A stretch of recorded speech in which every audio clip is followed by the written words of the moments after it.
जहार भाई, आज का इतिहास असम के चाय बागानों का है और आज असम को चाय के लिए दुनिया भर में जाना जाता है। असम चाय के बागानों का इतिहास लगभग 200 साल पुराना है और आज असम में यार्ली 600 मिलियन किलोग्राम से अधिक का उत्पादन करता है। चाय के बागानों के थोड़ा विस्तार के साथ आपको दो ऐसी बातें बताएंगे जो आपका मन में थोड़ा दुखी होंगे। तो चलिए हम लोग वीडियो को अलग लेवल से स्टार्ट करें। साल 1823 से चाय खेती का इतिहास शुरू होता है। ये कहानी है 1823 की।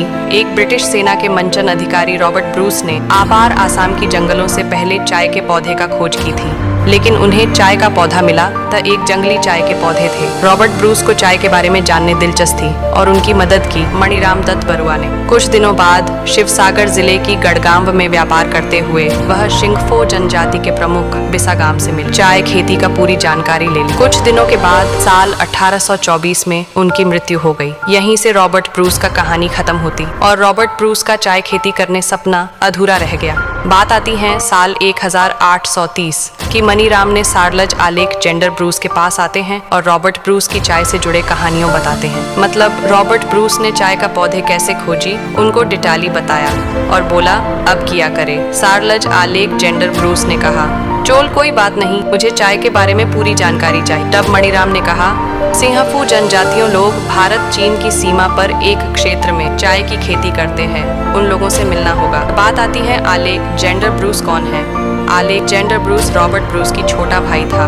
चाय के बारे में हर कोई नहीं जानता था। कुछ दिन बाद सारलज आलेख जेंडर ब्रूस ने सिंगफो जनजातियों लोगों से मुलाकात की और चाय के बारे में पूरी जानकारी और इन बातों को सरकार तक भी पहुंचाया गया। यह चाय अंग्रेजी के लिए एक महत्वपूर्ण मोड़ साबित और असम में चाय की खेती के लिए आधार तैयार किया गया। लखीमपुर जिले में सरकार द्वारा एक चाय बागान शुरू किया गया था और यह निरीक्षण करने के लिए खुला था। साल 1835 तक असम चाय की खेती का पहला प्रांत बन गया और कुछ समय के बाद साल 1837 में पहली चाय के बागान चाबुआ में स्थापित किया गया। साल 1839 असम चाय कंपनी नामक एक कंपनी खोला गया और यह भारत में चाय वाणिज्यिक का उत्पादन करने वाली पहली कंपनी है और यह कंपनी का मणिराम को दीवान बनाया गया और आज मणिराम को असम में चाय बागान स्थापित करने वाले पहले व्यक्ति के रूप में जाना जाता है और इसलिए मणिराम दत्त बरुआ को मणिराम दीवान कहा जाता है। भाई लोग, वीडियो बहुत लंबे हो रहे हैं। मैं पहले ही बोला था दो दुखी की बातें बताएंगे। हम बातें देते हैं